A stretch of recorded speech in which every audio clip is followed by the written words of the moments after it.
और स्पेशली आदमी जब कामयाब हो जाता है तब तो स्पेशली कहता है मेरी मेहनत की वजह से मैं कामयाब बना, मेहनत ही सब कुछ होती है। घंटा सर, घंटा मेहनत से कोई कामयाब बनता है।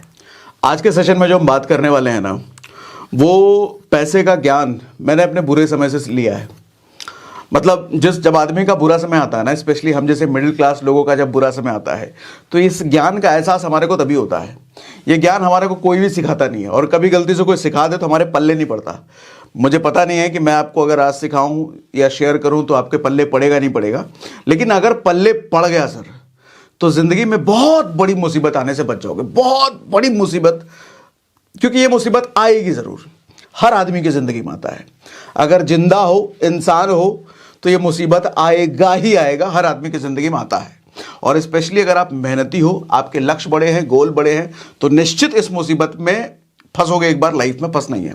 इसलिए पहले ही मैं बता देता हूँ।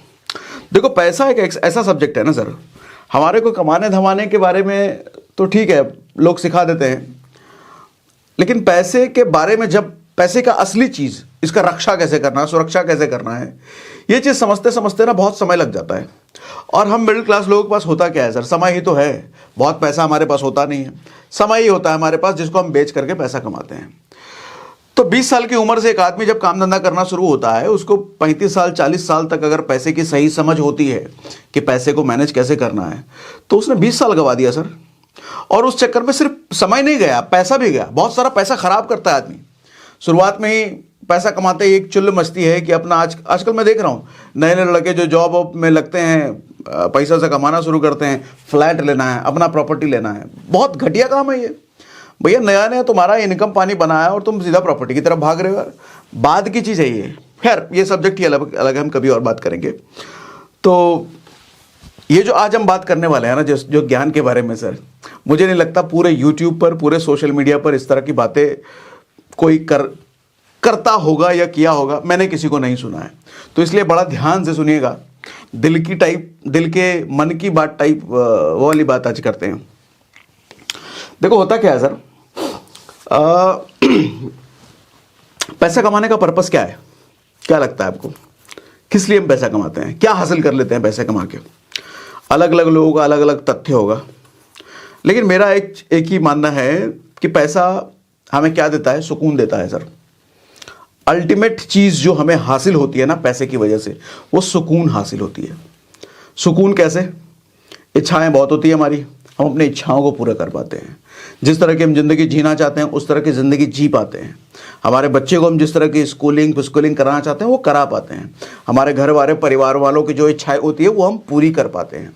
ये सब चीज़ें पैसे से होती है। और जब ये सारी चीज़ें हम कर पाते हैं ना, तो हमारे मन को क्या मिलता है? सुकून मिलता है। मैं कर पा रहा हूँ अपने परिवार के लिए, अपने लोगों के लिए, अपने समाज के लिए। ज़रूरत किसी को, बाहर वाले को पड़े तो हम दान भी कर पाएँ, डोनेट भी कर पाएँ, मन को सुकून मिलता है। तो मेरे हिसाब से पैसे से हमारे को क्या मिलता है? सुकून मिलता है। तो सुकून पाने का अगर सबसे बड़ा सोर्स कोई है, तरीका कोई है, तो मैं कहता हूँ पैसा। जिसके पास पैसा है वही आदमी सुकून, ये ज़रूरी नहीं है कि जिसके पास पैसा है वो सुकून पा लेगा, लेकिन सुकून पाने का तरीका बिना पैसे के नहीं हो सकता। हाँ, मैं उनकी बात नहीं कर रहा जो हिमालय पे, पहाड़ों पे रहते हैं, जो तपस्या योगी वोगी हैं, उनकी कैटेगरी अलग है। और हम में से कोई कहता है, भाषणबाजी करने आ जाता है, अरे पैसा ही सब कुछ नहीं होता। ऐसे आदमी को तो 4 लप्पड़ मार करके भगा दो। ये किसी काम के आदमी नहीं है। इस आदमी का बैंक अकाउंट पूछ लो, बैंक बैलेंस पूछ लो, खाली मिलेगा, कुछ नहीं मिलेगा इसके अकाउंट में। ये नोकिया 1100 रखने वाले लोग, और अगर आईफोन रख लें तो पक्का EMI पे लेके घूम रहा है ये आदमी, और कह रहा है कि पैसा कुछ नहीं है, पैसा सब कुछ नहीं है। तो ये फालतू तकेनुसी वाली बातों करने वालों पे तो यकीन करने का नहीं। इनको तो अपने ग्रुप से अलग रखो सर। अपना तो ग्रुप ऐसा होना चाहिए जो पैसे की बात करे, पैसा कैसे कमाना है, पैसा कैसे मैनेज करना है, धंधे को कैसे बनाना है, या जिंदगी में बड़ा लक्ष्य कैसे हासिल करना है। ऐसे लोगों की संगत में पकड़ो और ऐसे लोगों की संगत में रहो। तकियानुसी बात करने वाले लोगों को पहले साइड करो। वो सलमान खान कहता है ना, सलमान खान नहीं, शाहरुख खान का लाइन है ना, first you become rich then you become philosopher. Philosopher बनना है तो पहले अमीर बनो। अगर अमीर हो तभी फिलॉसफी झाड़ो, अगर अमीर नहीं हो तो फिलॉसफी मत झाड़ो। क्योंकि ज़्यादातर लोग जो आपको फिलॉसफी करते हुए मिलेंगे कि पैसा सब कुछ नहीं है, पैसे पे ज़्यादा मत भागो, इनके पास ज़्यादा पैसा होता नहीं है, इसीलिए झाड़ते हैं। तो इतनी बात तो समझ में आती है सर, पैसे की वजह से सुकून है ज़िंदगी में। और सुकून पाना है तो पैसा कमाना पड़ेगा, भरपूर पैसा कमाना पड़ेगा। थोड़ा मोड़ा पैसा कमाते हो तो थोड़ा मोड़ा सुकून ही होगा, और ज़्यादा पैसे कमाओगे तो और ज़्यादा सुकून होगा। ठीक है, अब वो डायलॉगबाजी करने वाले इधर मत आना, मैंने देखा है बहुत पैसे कमाने के बाद सुसाइड करते हैं। अरे होते हैं वो लोग भी। मैं ये कह रहा हूँ कि पैसे होने का मतलब ज़रूरी नहीं है सुकून हो जाए, लेकिन जिसको सुकून चाहिए उसके लिए पैसा तो चाहिए ही चाहिए। मतलब मैं कह रहा हूँ ज़रूरी नहीं है जिसके पास बहुत पैसा है बहुत सुकून हो जाए, लेकिन बहुत सुकून जिसको चाहिए उसको पैसा कमाना ही पड़ेगा, क्योंकि इसके बिना सुकून आप पा नहीं सकते। ठीक ना? सॉरी। एक मैंने अपने बुरे समय में सीखा सर, जब मेरा टफ टाइम था, बुरा समय था, तो उस वक्त अपने जितने इन्वेस्टमेंट थे ना, जिधर भी जो भी इन्वेस्टमेंट थे वो सब बिकते चले गए। जो प्रॉपर्टी थी बिक गई, स्टॉक मार्केट का पैसा निकल गया, जिधर भी जो भी इन्वेस्टमेंट होता है सब निकल जाता है जब बुरा समय आता है ना। और उस वक्त आप मेंटल प्रेशर अलग झेल रहे होते हो। आप परिवार के सामने अपना प्रेशर दिखा नहीं सकते, क्योंकि परिवार के सामने जब आप अपना प्रेशर दिखाओगे तो आपका परिवार भी टूट जाता है। एक तो आप अंदर से हिले हुए हो, और अपना हिला हुआ वो स्थिति अगर आपने परिवार को बता दिया तो परिवार भी हिल जाएगा फिर। और जब आपके सामने आप अपने परिवार को टूटता हुआ दिखते हो ना, तो आप ज़्यादा टूट जाते हो, आप ज़्यादा कमज़ोर हो जाते हो। इसीलिए मैं मानता हूँ जब भी बुरा समय आपके साथ आए, उस बुरा समय को अपने परिवार को मत बताओ। उस परिवार को एहसास मत होने दो कि आपका बुरा समय चल रहा है। उनको एंजॉय करने दो ना, उनको एंजॉय करने दो लाइफ। उनको नहीं पता चलना चाहिए, आपके माँ बाप हो, बीवी बच्चे हो, उनको नहीं पता चलना चाहिए कि आप कितनी परेशानी में चल रहे हो। अपना अच्छा समय उनको ज़रूर बताओ, लेकिन अपना बुरा समय मत बताओ, ये मैं मानता हूँ। क्योंकि देखो, माँ बाप अगर हैं तो उन्होंने बहुत कुछ कर दिया हमारे लिए। अब भी जब उनका बुढ़ापा समय आ गया, हमारी जवानी है, तो अब भी हम अपना टेंशन उनको दें। पहले वो बहुत टेंशन लेकर के हमारे को उन्होंने पाल लिया, और अभी भी अपना टेंशन उनको हम दें। अच्छा, वाइफ या बाल बच्चे की बात है तो वाइफ पहले ही किसी और का घर छोड़ करके आई है, बाल बच्चा आपके घर में जन्म लिया है, अपना टेंशन आप उनको। तो मेरे हिसाब से अपनी लड़ाई इंसान को खुद लड़नी चाहिए, परिवार के जिम्मे मत डालो। परिवार को पता भी नहीं चलना चाहिए आपके सर पे कितना टेंशन है। इसका एक तरीका है, आप कह सकते हो ऐसा कैसे होगा भैया, इसका एक तरीका है सर, वही तरीका आज हम बात करने वाले हैं, उसी तरीके की। मैं कहता हूं आपके पास पैसा जब आए तो किधर भी डालो, कहीं भी इन्वेस्ट करो, एसआईपी करो, म्यूचुअल फंड करो, स्टॉक मार्केट करो, प्रॉपर्टी करो, किधर भी दुनिया में किधर भी आप इन्वेस्ट करते हो, उन सब से पहले अपना बैड टाइम फंड तैयार करो।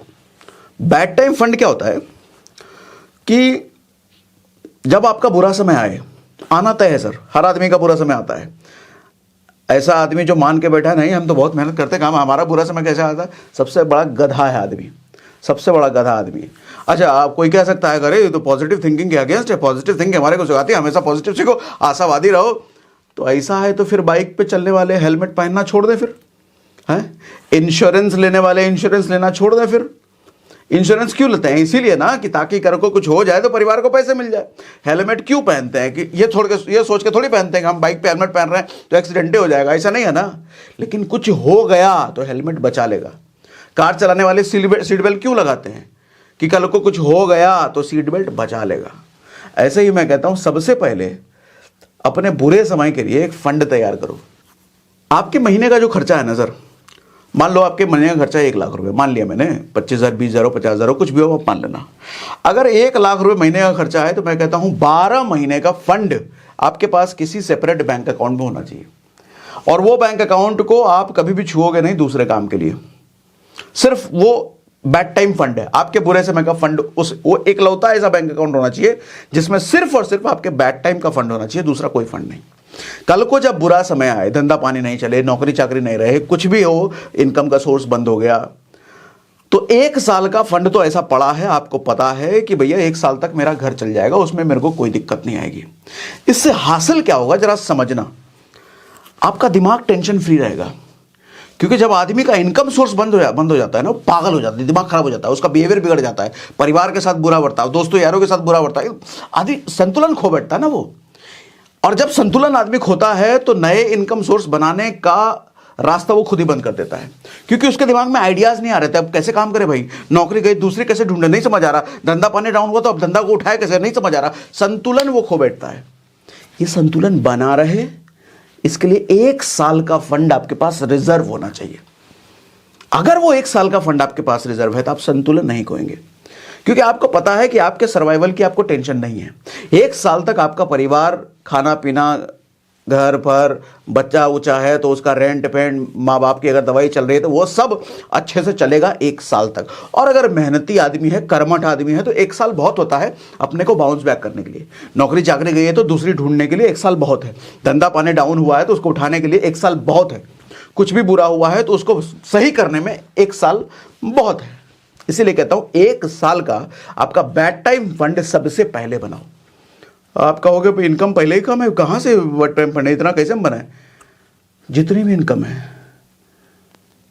बुरा समय बता के नहीं आता ना। देखो सर, पैसे कमाने की बात तो हमारे को स्कूल कॉलेज में सिखा दी जाती है, लेकिन पैसे की रक्षा करना, पैसे को मैनेज करना कहीं भी नहीं सिखाया जाता। यह हमारे को खुद ही सीखना पड़ता है। और अगर आपको यह सीखना है तो आपको एक ऑडियो बुक रिकमेंड करता हूं, जो ऑडियो बुक आपके लिए परफेक्ट सॉल्यूशन हो सकता है। उस ऑडियो बुक का नाम है increase your financial IQ by Robert Kiyosaki. ये ऑडियो बुक मिलेगा आपको कुकू एफएम पर। कुकू एफएम इंडिया का लीडिंग ऑडियो शो प्लेटफॉर्म है, जहां 2.5 मिलियन से ज्यादा पेड सब्सक्राइबर्स हैं। और यहां पर फाइनेंशियल एजुकेशन बढ़ाने के लिए बहुत सारे अच्छे ऑडियो बुक्स हैं, जो हर रोज सुनते सुनते आप कई गुना बेहतर बन जाओगे। और अब तो अच्छी बात यह है कि हमारी खुद की audio book the real rich, जिसको आप सभी लोगों ने 5 स्टार रेटिंग दी है और इतने कम समय में इतनी तेजी से इस यहाँ पे लिसनर्स पढ़ रहे हैं, वो भी कुकू एफएम पर ही है। और अब तो कुकू एफएम आपको दे रहा है 50% डिस्काउंट पहले महीने के मंथली सब्सक्रिप्शन पर, यानी कि 99 नहीं, सिर्फ 49 ही पे करना होता है। यानी कि 10,000 से ज्यादा ऑडियो बुक का एक्सेस आपको सिर्फ 49 दे करके मिल जाता है। लेकिन ध्यान रहे, इसके लिए हमारा कोड SRS50 यूज करना बिल्कुल ना भूलना। ऐप डाउनलोड करने का लिंक हमने डिस्क्रिप्शन और पिंड कमेंट में डाल दिया है। ठीक है, तो अब आते हैं मुद्दे पर। मुद्दा हमारा क्या था? Bad time fund. देखो सर, मेरा ये फिलॉसफी है ना लाइफ को जीने का, कि पहले prepare for worst then work for best. समझना मेरी बात, मैंने क्या कहा? जिंदगी में कुछ भी करो, सबसे पहले अपने आप को ना वर्स्ट के लिए प्रिपेयर करो। सबसे पहला काम वर्स्ट के लिए, जिंदगी में कितना खराब हो सकता है आपके साथ, पहले उसके लिए अपने आप को तैयार कर लो। तब जो बेस्ट आपको पाना है उसके लिए अपने को लगा दो, जान लगा दो उसमें। अच्छा, ये लॉजिक होने का पर्पस क्या है? आप देखोगे हम जिंदगी में जितना ज्यादा अपना बुरी सब परिस्थिति के लिए अपने को तैयार करके रखते हैं ना, हमारा डर खत्म हो जाता है। अब आप ही मान लो ना, 1 साल का सर्वाइवल फंड अगर आपके घर बार चलाने के लिए 1 साल का आपके बैंक में रिजर्व पड़ा है, आपको टेंशन होगा क्या अगर मेरे कल नौकरी या धंधा पानी कल को नहीं बंद हो गया तो क्या करेंगे, कैसे चलेगा? इस टेंशन से आप मुक्त। अच्छा, नौकरी चाकरी जा रहे हैं तो बॉस से डर के रहेंगे क्या? बॉस ने अगर नौकरी निकाल दिया तो मेरा क्या होगा? दफ्तर कांप करके रोज डिप्रेशन में, टेंशन में, तनाव में हम रोज नौकरी पर जा रहे हैं, ऐसा होगा क्या? ऐसा नहीं होगा। आप खुश रहोगे, चिल रहोगे। और आदमी जब चिल रहता है ना, रिलैक्स माइंड से काम करता है ना, वो ज्यादा अच्छा काम कर पाता है। उसका दिमाग का स्पेस फ्री होता है ज्यादा प्रोडक्टिविटी के लिए, ज्यादा आइडियाज आने के लिए। रिस्क लेने की एबिलिटी उसकी ज्यादा होती है, क्योंकि उसको पता है 1 साल का फंड रिजर्व भैया, वो रिस्क ले सकता है। और आप जब रिस्क लेने की काबिलियत आपकी बढ़ती है तो आप और ज्यादा चीजें करते हो, और ज्यादा नई नई चीजें एक्सप्लोर करते हो। जिंदगी में बेहतर बड़ी संभावनाएं अपने लिए एक्सप्लोर करते हो जब आपका 1 साल का फंड उधर तैयार है, जब आप दिमाग से फ्री हो। इसीलिए कहता हूं वर्स्ट के लिए पहले प्रिपेयर कर लो। इंश्योरेंस क्यों लेता है आदमी? इसीलिए ना कि कुछ बुरा हो तो मेरे परिवार को मिल जाए। नहीं, ये पॉजिटिव थिंकिंग वाले यहां पर उंगली कर सकते हैं। ये आशावादी लोग ऐसे थोड़ी सोचेंगे सर वर्स्ट के लिए प्रिपेयर करेंगे, हमें तो आगे बढ़। अरे चचा, पॉजिटिव थिंकिंग का मतलब ये नहीं होता कि आप जिंदगी में हर जगह पे पॉजिटिव रहें, हर जगह सिर्फ पॉजिटिव सोचें। ऐसा होता तो प्रधानमंत्री अपने चारों तरफ ये बॉडीगार्ड क्यों रखते हैं? मैंने कोई रील तो देखा था कि हर पर मंथ का खर्चा उनके बॉडीगार्ड जो आसपास होते हैं, 1 करोड़ रुपए पर मंथ का खर्चा उनका क्यों रखते हैं? वो आशावादी हमको कौन मारेगा, सब कुछ बढ़िया, कोई नहीं रहेगा हमारे साथ। 1 करोड़ रुपए पर मंथ खर्च करते हैं वो। ऐसा तो नहीं गोली मारिए देगा उनको, लेकिन तैयार रखते हैं, अपना कवच वो तैयार रखते हैं। हमारी बॉडी में, खुद के बॉडी में इम्यून सिस्टम होता है। इम्यून सिस्टम का क्या काम है? बुरी चीजों से बचा के रखना। सर आप नेचर देखोगे ना, आप देश को देख लो, भारत को देख लो। अभी जो बजट आया, बजट में मैंने वीडियो करा था, उसमें मैंने क्या बताया था, सबसे बड़ा पार्ट जो है देश ने कौन से सेक्टर के लिए रखा है, देश के डिफेंस सिस्टम के लिए, देश की सुरक्षा के लिए, ताकि कल को बाहर से कोई शत्रु आए तो वो अटैक करे, उसके लिए हमारे पास सबसे मोटा फंड है, तब जाके बाकी चीजों में खर्चा होता है। तो हर जगह प्रकृति को देखो सर, कोई सफल आदमी हो, सफल देश हो, कहीं भी किसी भी तरीके से प्रकृति ने हमारे को जो शरीर बना के दिया, यहां भी यही सिस्टम काम करता है। पहले वर्स्ट के लिए आपको प्रिपेयर, वर्स्ट को हैंडल करने का एक सेगमेंट यहां दिया गया है। लेकिन हम पैसे के बारे में ऐसा नहीं सोचते, नहीं पैसा है तो पहले तो अपनी ख्वाहिशें पूरी करें, गाड़ियां तो ले ही ले, इतने दिन से ख्वाहिश था, सपना है हमारा, बाइक ले ले, केटीएम, पल्सर, होंडा सिटी। अब पैसा कमाने लग गया तो घर तो बुक कर ही ले पहले, वो सब सोचेंगे ना, बाद में करेंगे, बाद में थोड़ा इनकम बढ़ जाए तो बाद में किस दिन तुम्हारा बुरा समय आ जाए तुम्हें भी नहीं पता, अरे किसी को नहीं पता। अभी हम कल परसों किसी से बात कर रहे थे एक आदमी के बारे में, उस आदमी को आप भी जानते हो, निश्चय जानते होगे, नाम इसलिए नहीं ले सकता। 12-15 साल की मेहनत कर करके वो बंदा जीरो से आज अपनी इंडस्ट्री में टॉप पर पहुंचा, टॉप पर, बिल्कुल टॉप पर। लेकिन कुछ एक हफ्ते में उसके साथ ऐसी सी घटनाएं हुई जिसपे उसका कोई वश नहीं है, जिसपे उसका कोई कंट्रोल नहीं है, उसने खुद में कुछ नहीं किया, लेकिन बाहर से ऐसी ऐसी कुछ घटनाएं हुई। सर सिर्फ एक हफ्ता लगा उसको, उसके 15 साल की मेहनत आज जीरो हो चुकी है, 15 साल की मेहनत आज जीरो हो चुकी है। लाइफ कितनी अनसर्टेन है सर, कितनी अनसर्टेन, कुछ भी कब भी किसी के साथ कुछ हो जाए पता ही नहीं। और मैंने घर का अपना देखता हूं इंसिडेंट। मेरे पापा की जब डेथ हुई थी, वो बाइक से जा रहे हैं, बाइक से बचने के, बारिश होने लग गई, बारिश से बचने के लिए वो मंदिर में रुके और पीछे से ट्रक आ रहा था जिसका ब्रेक फेल था, उसने मंदिर ही उड़ा दिया। मंदिर के अंदर रुके हुए कोई भी इंसान नहीं बचा, उसमें मेरे पापा थे।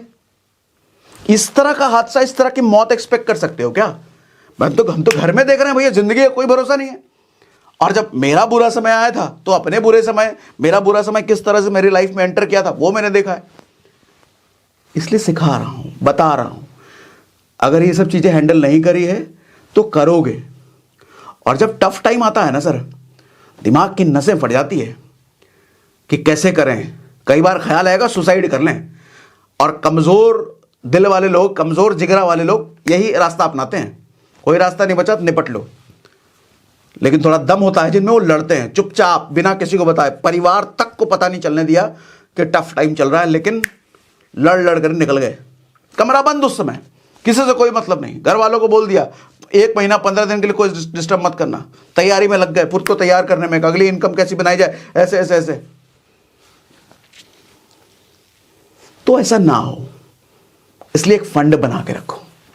और जब पैसा आए ना सर, तो बहुत ज्यादा चीजों को खरीदने पर ध्यान मत लगाओ कि पैसा आ रहा है तो ये भी खरीदे, वो भी खरीदे, वो भी खरीदे, इच्छा पूरी करें।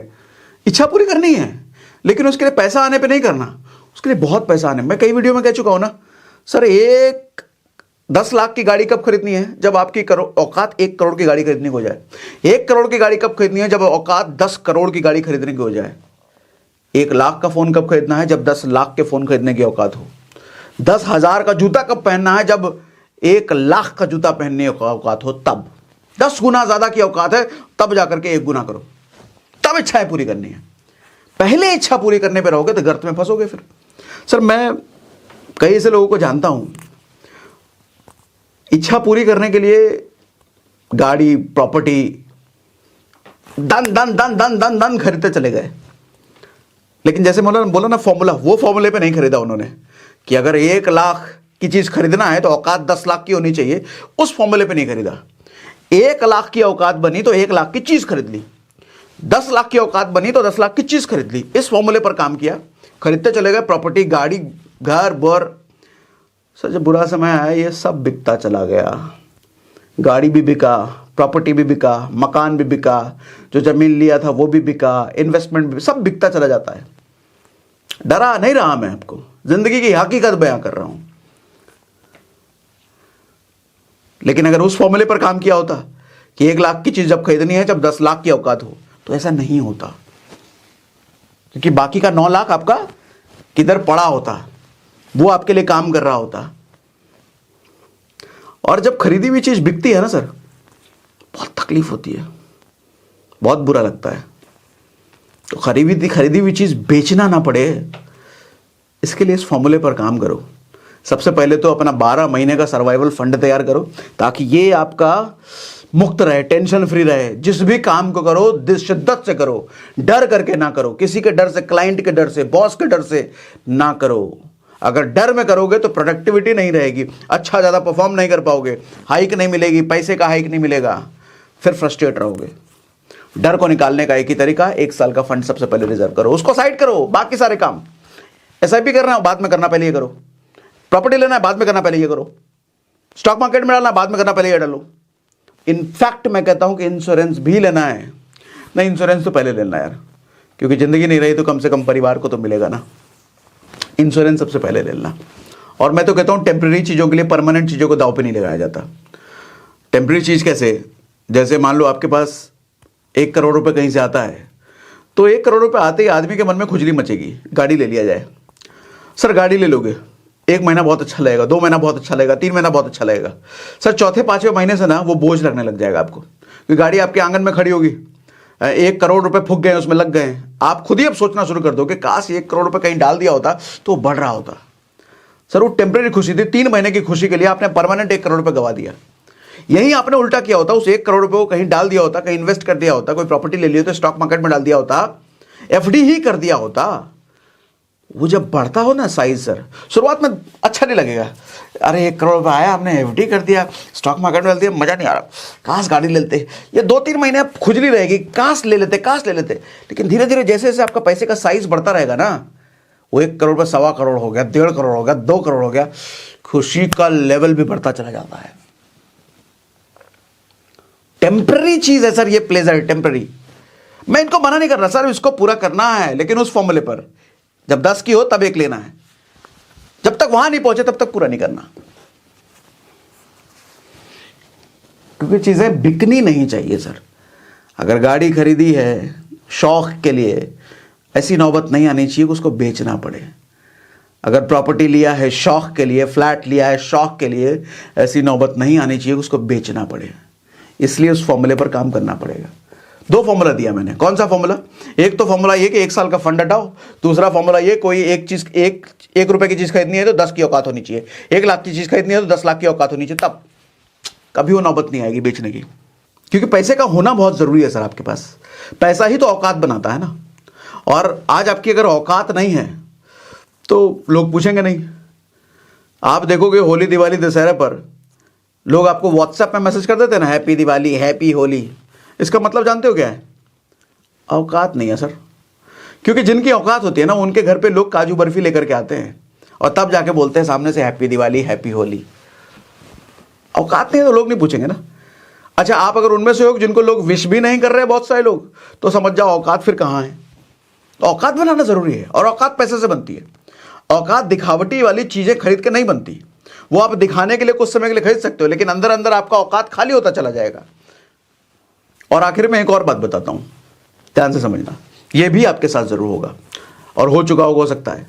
हर किसी की जिंदगी में एक ऐसा फेज जरूर आता है जब उसको फील होने लग जाता है कि इसका भी काम हो गया, ये भी आगे बढ़ रहा है, ये भी तरक्की कर रहा है, उसका भी काम हो गया, मेरा ही नहीं हो रहा।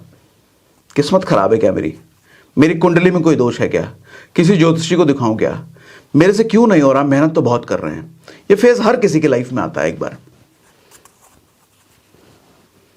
एक बात बताऊं, बहुत सारे लोग कहते हैं ना, और स्पेशली आदमी जब कामयाब हो जाता है तब तो स्पेशली कहता है मेरी मेहनत की वजह से मैं कामयाब बना, मेहनत ही सब कुछ होती है। घंटा सर, घंटा मेहनत से कोई कामयाब बनता है। हाँ, यह बात है कि मेहनत के बिना कुछ नहीं हो सकता, लेकिन सिर्फ मेहनत का रोल नहीं होता। मैंने रजनीकांत से सीखा है। रजनीकांत की एक स्पीच में वो कहते हैं कि वो चमत्कार पे बहुत बिलीव करते हैं। आप ही सोचो ना सर, रजनीकांत क्या काला सा आदमी, गंजा सा आदमी, पतला दुबला सा आदमी, क्या बहुत बढ़िया बॉडी है उसकी, बहुत स्मार्ट है वो, बहुत बाल है उसको, एकदम हीरो, ऐसी एक्टिंग करता है जो कर ही नहीं सकता कोई। ऐसा है क्या सर? दुनिया में हजारों लाखों लोग होंगे जो उससे ज़्यादा एक्टिंग करते हैं, अच्छी एक्टिंग करते हैं। हजारों लाखों लोग जो उससे ज़्यादा अच्छे दिखते हैं। हजारों लाखों लोग जो उससे अच्छा डांस हो, उससे अच्छी बॉडी है, उससे ज़्यादा बाल वाले हजारों लाखों लोग होंगे। लेकिन रजनीकांत ही सुपरस्टार क्यों है बताओ? शाहरुख खान से ज़्यादा एक्टिंग करने वाले, अच्छे एक्टिंग करने वाले लोग नहीं है क्या? होंगे। सचिन तेंदुलकर से अच्छी बैटिंग करने वाले लोग भारत में नहीं होंगे क्या? निश्चित होंगे। अमिताभ बच्चन से ज्यादा अच्छी पर्सनालिटी वाले लोग नहीं हैं क्या भारत में? निश्चित होंगे। लेकिन वही आदमी टॉप के पायदान पर क्यों बैठा है सर? कारण बताओ। अगर मेहनत से ही सब कुछ है तो इन लोगों से बेहतर होने के बावजूद भी वो लोग इनसे ऊपर क्यों नहीं है? इनके बराबर भी क्यों नहीं है? बताओ सर। इसका कारण है आदमी अपने पायदान पर टॉप पर तभी पहुंचता है जब ऊपर वाले का हाथ सर पर होता है। ये फैक्ट है, ये फैक्ट है। और ऊपर वाले का हाथ अगर अपने सर पे लाना है तो मुझे लगता है उसका जो मैसेज है उसको समझो। उसका मैसेज क्या है सर? भगवान राम धरती पर क्यों आए, भगवान कृष्ण धरती पर क्यों आए, वो मैसेज समझो। जय श्री राम करने से कुछ नहीं होगा, जय श्री कृष्ण करने से कुछ नहीं होगा। उसके मैसेज को समझो, उसका पर्पस समझो, और उसके पर्पस को पूरा करने में अगर आप मदद करते हो उसकी, फिर उसका सर हाथ पे होता है और तब सब कुछ होना शुरू हो जाता है। तब आप इतना सा एफर्ट डालोगे, इतना रिजल्ट मिलेगा। लेकिन जब उसका हाथ सर पर नहीं है ना सर, इतना मेहनत करने के बाद भी इतना भी नहीं मिलता रिजल्ट। पर्पस क्या है? राम जी धरती पर क्यों आए थे? लोगों की मदद करने के लिए, जन कल्याण के लिए। लोग कृष्ण धरती पर क्यों आए? कंस के पीड़ा से लोगों को बचाने के लिए। मतलब भगवान का पर्पस यह है कि उसके बनाए हुए लोग, जैसे हम और आप हैं वैसी पूरी दुनिया बनाई हुई है, वो यही चाहता है कि आप सृष्टि में योगदान दो, सृष्टि को बेहतर करने में, समाज को बेहतर करने में। बेहतर करना जरूरी नहीं है कि पैसा ही देना, पैसा देकर के ही बेहतर होता है सर। अगर मैं आपको ये ज्ञान की बातें बता रहा हूं, ज्ञान की बातें, जो मैंने ज्ञान इसलिए बोला थोड़ा अजीब सा वर्ड है, लेकिन ठीक है तो ज्ञान की बातें सर। इससे क्या आपकी जिंदगी में बेहतरी नहीं आ रही? मैं अपनी जिंदगी का बुरा समय का एक्सपीरियंस उससे सीख करके आपको दे रहा हूं। क्या मैं एक अच्छा काम कर रहा हूं? हाँ। तो क्या मैं सोसाइटी में कंट्रीब्यूट कर रहा हूं? हाँ। तो क्या मैं भगवान के लिए कुछ, उसका पर्पस पूरा करने में कुछ हेल्प कर रहा हूं? भले ही थोड़ा सा, लेकिन हाँ। एक छोटा सा एग्जांपल है, थोड़ा सेल्फिश साउंड कर सकता है, अपनी तारीफ किया जा रहा है सर। कोई भी काम सोसाइटी की बेहतरी के लिए अगर आपका काम हो रहा है, किसी की जिंदगी, किसी के चेहरे पे मुस्कुराहट आ रही है, किसी भूखे को अगर आप खाना खिला दे रहे हो, किसी के तन पे अगर कपड़े नहीं, आपकी वजह से उसके तन पे कपड़े आ जाएं, किसी की जेब में अगर पैसे नहीं है, आप उसको कोई इनकम का सोर्स दे पाओ, उसके परिवार के चेहरे पे खुशी ला पाओ, आप अच्छा काम कर रहे हो सर। मैं कहता हूं देखो, आप अगर इस लायक नहीं हो अभी कि किसी का भला कर पाओ, तो मैं कहता हूं कम से कम किसी का बुरा करने का सोचना तक नहीं, सोचना तक नहीं। ये तो पाप है। फिर तो वो आपका सब कुछ छीन छान लेगा जो भी मिला हुआ है। आज ना छीने हो सकता, लेकिन एक दिन छीनेगा, क्योंकि आप उसके बनाए हुए लोगों के साथ बुरा कर रहे हो। उसके बनाए हुए लोगों के साथ अच्छा करो ना। मोरल ऑफ द स्टोरी ये है सर, उसका भक्ति मतलब क्या होता है? भक्त बनना। भक्त बनना का मतलब क्या होता है? दिन रात पूजा करते रहना हाथ जोड़ करके, ये नहीं होता। भक्त का मतलब उसने जो किया और वो जो आपसे करवाना चाहता है वो करो। कोई भी भगवान, किसी भी धर्म के भगवान ये नहीं कहते कि आप अपना सारा काम धंधा छोड़ करके मेरे सिवा बस मेरे मूर्ति के आगे पड़े रहो। सर कर्म प्रधान धरती है ये। गीता में क्या कहा भगवान ने कि तू कर्म कर, तेरा काम करना है। और हम सब छोड़ छाड़ करके सोचते हैं उसको प्रसन्न करने के लिए लगे पड़े हैं। तो कहता है भाई ये क्या कर रहा है, इसको धरती पर मैंने किस चीज के लिए भेजा और किस काम में लग गया ये? ऐसा नहीं कहता वो। मेहनत कर। वो कहता रिजल्ट मैं देखूंगा, अगर तेरा काम मेरे को अच्छा लगा तो मैं दूंगा ना रिजल्ट, लेकिन तू अपना काम कर ईमानदारी से। तो आज हमने लीग से हटके थोड़ा बात किया, तो आई होप शायद कुछ वैल्यू ऐड किया होगा मैंने, शायद कुछ सिखा पाया होगा आपको। अगर सच में ऐसा है कि कुछ मैंने अलग बात करके, अपनी तजुर्बों को शेयर करके आपकी ज़िंदगी में थोड़ी सी भी बेहतरी अगर आई है, तो मुझे कमेंट बॉक्स में लिख के बताना, मुझे अच्छा लगेगा पढ़ के। कमेंट तो आपके सारे पढ़ता हूँ, मैं पहले ही बता चुका हूँ। भले रिप्लाई नहीं कर पाता, लेकिन पढ़ता सारे कमेंट हूँ। और हाँ, कुकू FM डाउनलोड करने का लिंक हमने पिन कमेंट और डिस्क्रिप्शन में डाल दिया है। आपको डाउनलोड करना हो तो वहाँ से कर सकते हैं। और साथ ही हमारी audio book the real rich को इतना पसंद करने के लिए बहुत बहुत धन्यवाद। साथ ही अमेज़ॉन पर भी इतना तगड़ा रिस्पॉन्स देने के लिए बहुत बहुत धन्यवाद। तहे दिल से धन्यवाद।